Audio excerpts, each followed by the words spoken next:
Hi, I'm Daniel Kalban, the creator and writer of Sherlock Holmes, The Phantom Masquerade. You can find me on Facebook, Instagram, and Twitter, and you are watching and listening to Two Geeks Talking.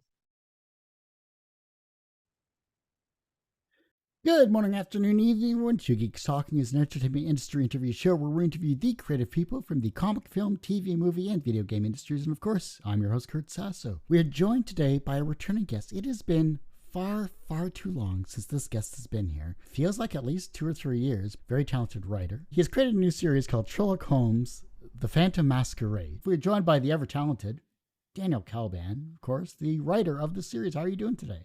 I'm good. Welcome back. It's been far too long. I think last interview was maybe Knightwrath. That's been a while. For those that don't know anything about yourself as a creative person, tell us who you are and what you're bringing to Two Geeks Talking today. I'm Daniel Kalban. I am the creator and writer of such books as American Dreams, Knightwrath, Rook and Knight, and now Sherlock Holmes, The Phantom Masquerade.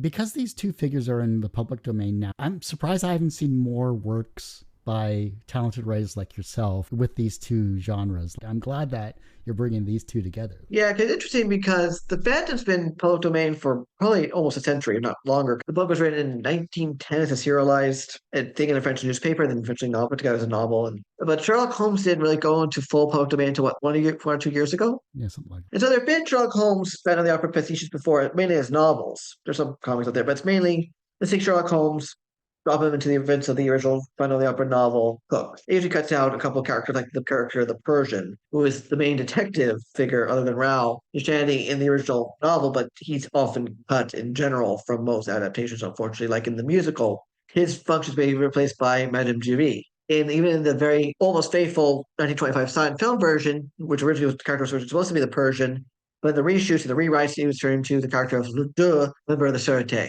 Such a long history with both genres. It has captured the minds of the masses. I mean, of course, Sir Arthur Conan Doyle, and of course, the author of The Phantom as well. That's Don LaRue. Thank you. He wrote all these mystery books. Like he wrote one of the most, like a very popular, like locked room mystery. That what we remember is like it's this small hope novel, Oh, yeah.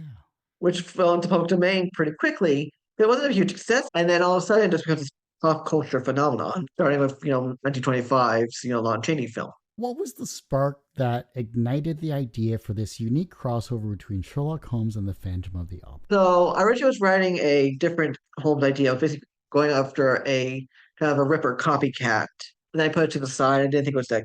There was a couple of things I wanted to do, tolerance and whatnot, and so heavy-handed. That was just the first chapter. I'm like, no, that doesn't work. And I'm thinking to myself again later. I'm like, you know what? I like to do something a little more horror related.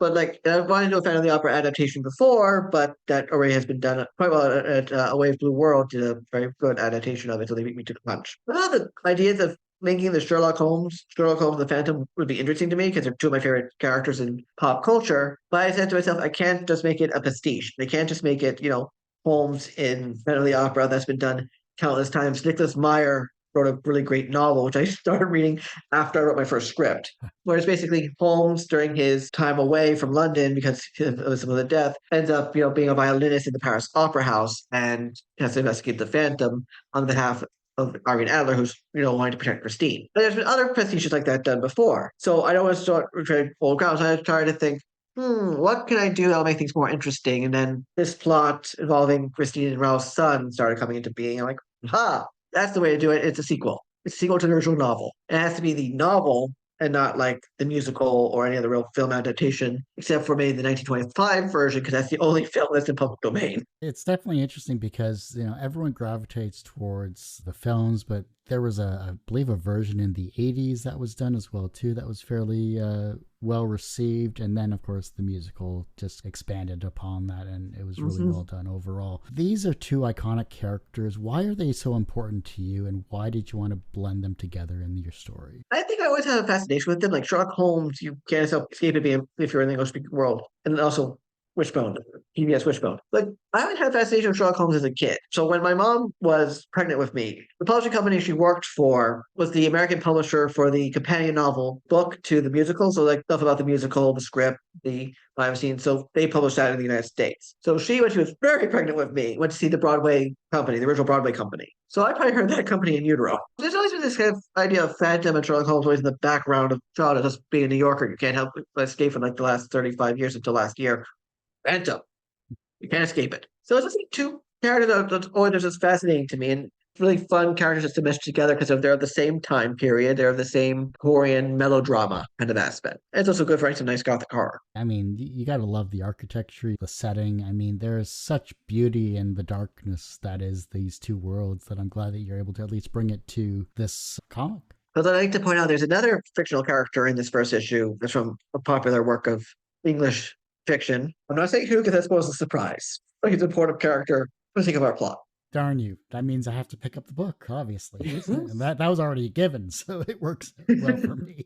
This is an amazing team that you have here. I want to talk about them as well. We were going to originally have Jay Schiek on, who's an extremely talented artist. He's worked on a number of comic books, including his own works with Hush Ronan. Talk about your team that you have around you here, because I think that's truly important, especially with this vibrant world that you put together. I've been wanting to work with Jeremiah for a while, and we did have a Western we started, and we kind of fell off in separate ways, and it was going back to just writing the script. I'm like, I need someone with this, like, who can do a nice gothic, shadowy world. Kind of feeling Jeremiah could do it. Originally, it was supposed to be a black and white book, and I thought Jay does great shadow work, and it was going to be very good and atmospheric. And just a really fun book to do. And then I was talking to a person about this, and because originally I pitched it to somewhere else and it was rejected. And they said, you know what, you might have a better chance if you had it in color. And we went back and forth. And I was like, someone suggested doing these very simple colors, like more like a monochromatic feel. And I said, you know what, I'm going to talk to my colorist of American Dreams, Warnia K, Sahadewa, if she can pitch in the colors. But she was also doing the colors on that Western book I was doing with Jay before we put it to the side. There's a kind of a quasi reunion of everything. And then Justin Birch, who's our letterer, I've been wanting to work with for a while. And I guess we finally found the opportunity to finally work together. Well, he's not seen the pages, but we talked a little bit about it at Baltimore this past weekend. What was the piece of artwork you got back from Jay? And then you saw the colors afterwards from your amazing colorist. That was just way better than your script. Ooh.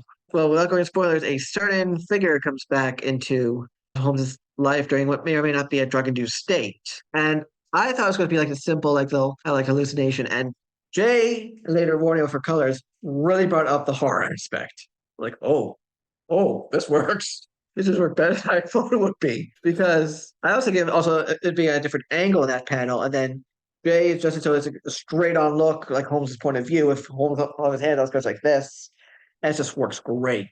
I got to see the Kickstarter campaign. Obviously, that's currently ongoing. Let's talk about that. Kickstarters are always a very long-term format when it comes to promotion, when it comes to getting eyes on it. Talk about some of your tiers. Talk about the covers that you have, because you have some beautiful covers. I only have a couple of them down there, but there's just so much beauty in the campaign that you've created here. We have some great covers. We have our main cover by Jane Warnia. We also have a cover by Ben Morse. We both for a regular cover, and we're also doing it as a foil. We then have cover by Vasco Gioccini, which is Holmes playing the violin. Well, we have the Phantom doing kind of like a thing with a cape. And then we have another cover by my buddy Kyler Clodfelter, which Ben Morse also colored. And then Vasco did our fifth cover, and I've done this many covers before on a Kickstarter, which is a tribute to a Holmes film I really enjoyed called Murder by Decree. And we did a tribute to that by adapting the poster from that film to our cover. And we try to make everything as affordable as possible, even with rising costs. Like we have a $6 digital if you want just to have like a little entry thing to have portable, on your computer, your tablet. And we start at $12 for our variant, for our red cover, and like $15 for our variant. We're trying to keep it as much affordable as it can. We know costs to produce the stuff. We know everyone's wallets are a little stretched at the moment. We're trying to make things fair for everyone. That was one thing I noticed about the movie posters. They were really well done, really beautiful. Like there was just so much to look at and see, and it just really kind of takes you back to a time of posters, because I think that's a lost art. I definitely agree, because like I look at posters these days, it's like they're just so generic. Whereas poster art used to have like a real skill to it. Like Bruce Struzan was a master of poster art, and then he was forced to retire because everyone just started photoshopping everything. I agree. And I think they're very reasonable, especially for, I'm sure, the printing costs when it comes to putting all of this stuff together. I'm glad to see that you're keeping it for the masses to consume. And I think it's necessary and needed, especially in this day and age. And the story seems to be too good to pass up. So that's always a great thing to see. What's the most unexpected challenge you faced while creating this particular comic series?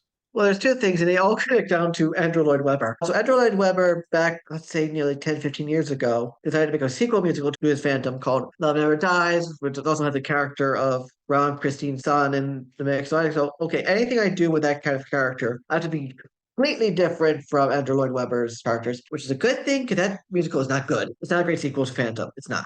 Lindsay Ellis has a really great takedown of it on YouTube. Goes into why it's not a good musical. It's also spoilers for a musical that's like 20 years old now. It is not really Raul and Christine's kid in the musical. It's really the Phantoms and Christine's kid, which makes it even clearer. But it's cuckolding and it's like no, it's like it's just a bonkers story choice. And I'm someone who is very much like Christine and Raul are supposed to be together. The Phantom is not a good supposed to be a villain for a reason. I wanted to name the character Gustav, and I couldn't because that's what they already did for Love Never Dies. We named him Philippe after Rawls' brother, who is in the novel, is often cut out of most of the adaptations. Another hard thing to do is designing the mask because, and I had to tell this to every artist I worked with on this, being Jeremiah, Kyler, Ben, or Vasco, is like, you cannot do musical mask. We will get sued horribly by Andrew Lloyd Webber. You know, the poster design has like a mask like this. The trademark is for a mask like this. And the problem is, if you look up Phantom masks for reference, it's often this. And so every time like a thing is like, no, you have to adjust it. Like, so like Kyler's thing kind of take on that, but he did it away, so it's different. So it's, stands out by itself as its own thing. But you always have to be careful not to do the kind of the vertical half mask because then Andrew Lloyd Webber's lawyers will, come down from London and, kick my butt. Let's avoid that, yes. Yeah. What's a common misconception about writing comics that you'd like to dispel? Ooh, I was like, oh, it's so easy to do. No, because you have to think ahead of your head. Okay, how's this going to work on a page without overcrowding everything? How's your dialogue going to work without overcrowding the art? And also, how much liberty you can give your artist versus how much you're going to micromanage? Because there's people who do like very brief descriptions. I try to do like two sentences, try to be as detailed as I can, still as brief as I can. Some people will be even briefer. But even like if I would do like something like Marvel Method, I will be as detailed as I can with Marvel Method. So, I'm getting everything. To be honest, where some people will just write like they fight for like page, they fight. They fight. Like I like doing the fight choreography too when I do an action book. But then on the other side of that, you have like Alan Moore scripts for Watchmen, and I read that and I'm like, it's like paint drying. It's a great book when you read it, but like if you read the script, like it's so detailed, like down to like hand movements, its placement of silverware. If I was Dave Gibbons, I would throttle him. So you have to find that happy balance of both detail and creative freedom for your artist, while at the same time, trying to figure out how to stage things in your head so everything fits in your head. So when you go to letter, it's not like everything's being covered up with your words. That's a good thing about scripts these days is you have so much mass media to consume. If you look at film, if you look at television, you can see the flow of what makes film and TV fit for comics. You can model it after that to make panel to panel flow a lot better. I'm sure you've done that with this particular series, and I really can't wait to see the action you kind of throw into it. That's really what I'm hyped up about. Because you have already established worlds with Sherlock Holmes and the Phantom, how did you make your own world setting for this particular comic series to make it feel like your own? Well, it's pretty easy to start with because they're both that same era of Victorian England and late 19th and golden era France. No, it's the Belle Epoque France. So we're talking, both late 19th century England and France. Easy start point. It's the same era. But also I just think to myself, to make it different, I'm just going to make this more of a sequel to the original novel. So A, it helps I can move the setting just to one location, in this case, London. But then I have to figure out how does each of these characters come into play now that they are in London. And it's, 10 years on. So for Christine, she's still singing, she's now a noblewoman by marriage. For Ralph, he's gone from this rash sailor to a somewhat more calm diplomat to the court of St. James from France. So they have reasons that they're there. So that makes it easier to start. As for the Phantom, well, I don't want to give spoilers because we reveal that later on in issue 2, how he got there and everything. We have to make sure, A, this is a sequel to the novel. Versions that you see like in the musical, we can't use. So we can't have like Madame Curie show up as like anything but like a box attendant like she is in the novel. And therefore she's not in this story because she wouldn't fit. At the same time, it's like, okay, fits here, this fits there, this doesn't fit. But then we also have to figure out the whole, how does the Phantom come back? Reading the original novel, he's dead. And also the whole idea of that he might still be around in this first chapter, it's giving Christine a lot of fear. And everyone goes, "Oh, it's such a romance." No, it's an obsessive person living in a basement, obsessing over a opera singer. But who, depending on your take, could be a 16, 17, 18-year-old girl at this point. So it's a creepy thing for Christine. She's going for PTSD, just thinking, "He's alive. How is he alive? I buried him." Like literally, you read the book, is she buried him. She's there when he dies, and she's the one who buries him. It's great character work. It's also a little Phantom goes a long way. Like if you read the original book, he's not there physically a lot of the time. And if he is, it's like little and he's gone. And then if you watch the musical, again, he's there probably more than in the book, but he's still a little goes a long way. I try to follow that kind of idea of don't be too heavy handed with the Phantom, because otherwise things will just, be too much. And you have to find that right balance. And you have to remember it's a mystery, it's Sherlock's domain. I think that's interesting. I think it comes back to trying to find a balance between these iconic characters and their supporting characters as well. You're dealing with so many iconic characters in one series that how do you give each character the balance needed to really portray that to the reader that may not really know too much about either genres if, say, they don't really follow it. And that's why this first issue, helps set things up and helps, fill in some of those things for people too much. I don't want to be like too heavy handed, like this is what happened. You're going in somewhat as pop culture as well as you know what's going in. So this has a little bit of Sherlock, a little bit of Phantom, but this was much more of a Raoul, Christine, and their family dynamic with their son. Because their son is kind of been sheltered and he doesn't like that. He's kind of like, I want to go and play in like Regent's Park. I want to, be out here. I don't want to just be stuck inside of a governess all the time playing my music. I think they would just like, okay, go with your governess. And then she turns around, he's gone. So, but he does get to have some fun with another Holmes favorite, Wiggins, the Baker Street Irregulars. Don't worry, there's some likeness to this first issue. And then of course, once the kidnapping happens, everything goes crazy. You've always been a solid writer. I love looking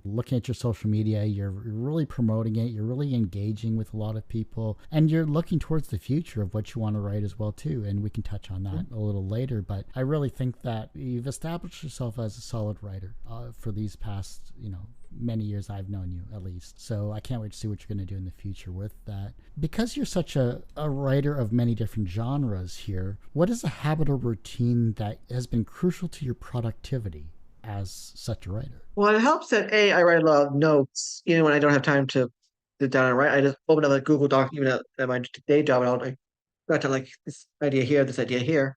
And because I have a busy day job and sometimes a busy weekend, things are happening. I'll like, okay, I can write X amount of pages today, and slowly over time, keep putting down my notes. I can get that script done into my editor, and then get what that's done to my artist. So sometimes it really is slow and steady wins the race because a lot of us can't write full time at the moment. So I can write what I can, which helps. It's about biding your time, though. It's about figuring out what you can do with the limited time you have in your day. I mean, it's not like we can stay awake 24/7. And I'm the person who knows I need X amount of sleep a day just so I can function as a human being.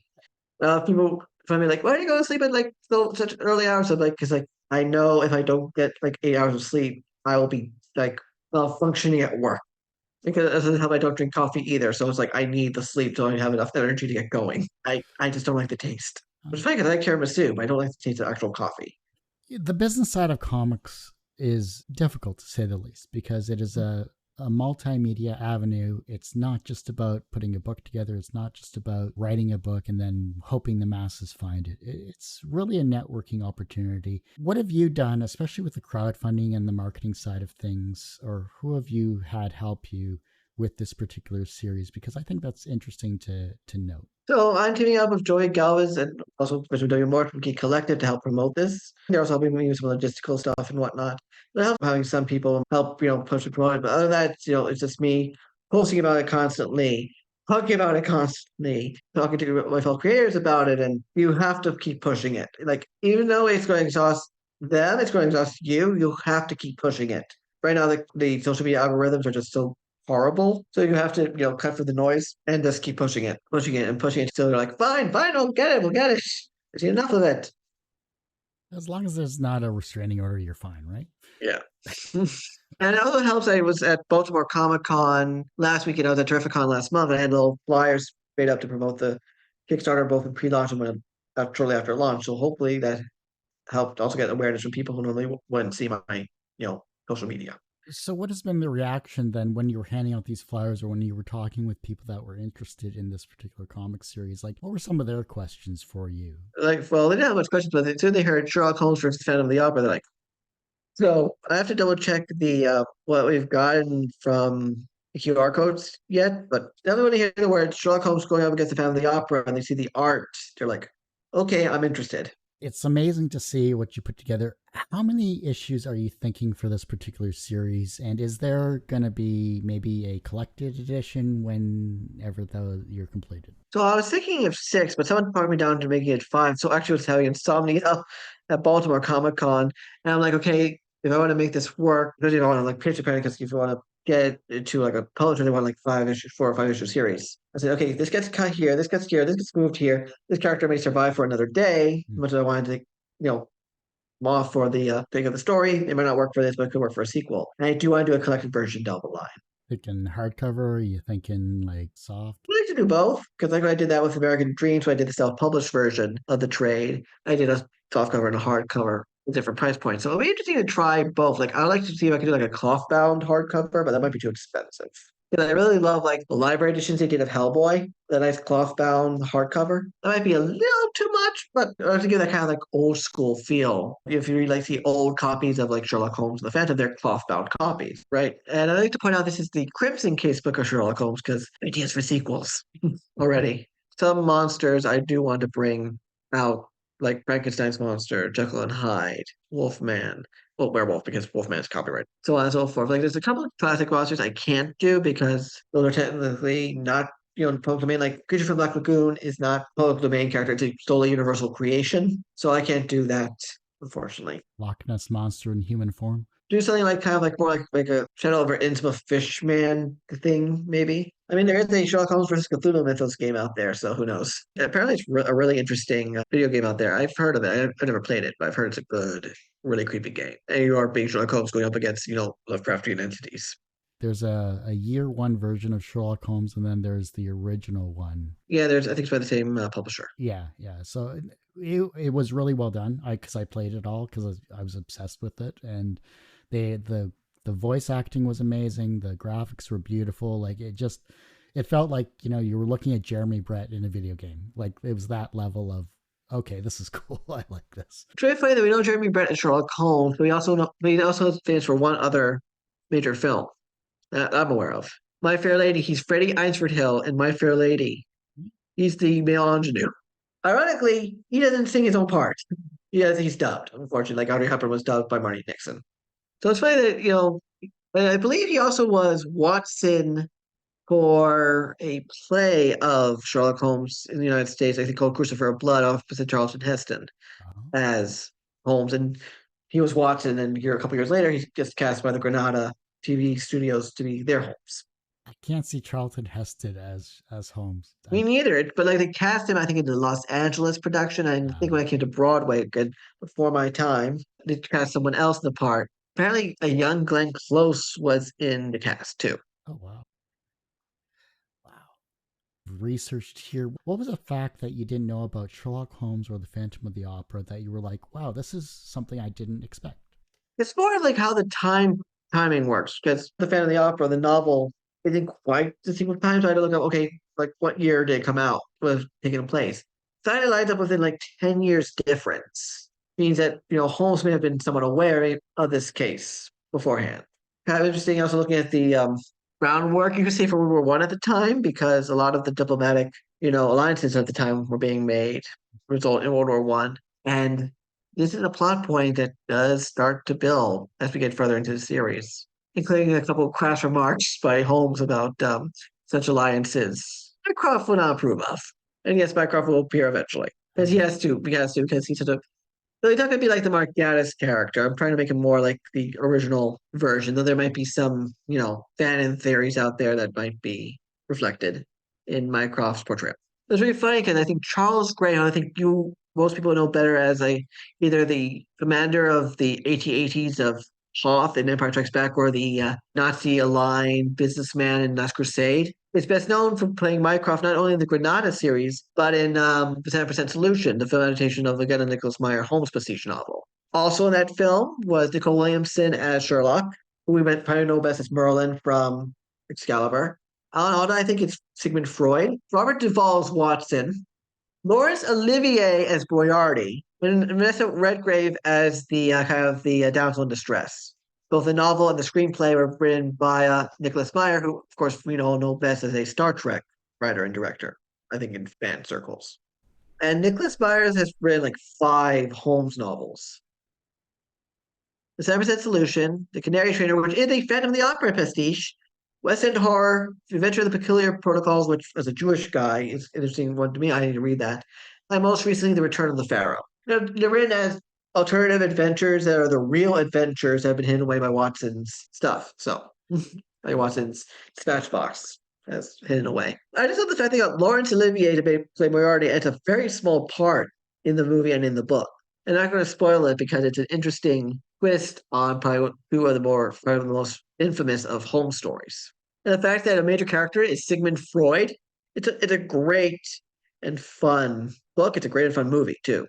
Also, one of my favorite things about it, it has a Stephen Sondheim song in it that he wrote for the movie, and it's just basically one giant double entendre. It's called "The Madam Song" or "I Never Do Anything Twice."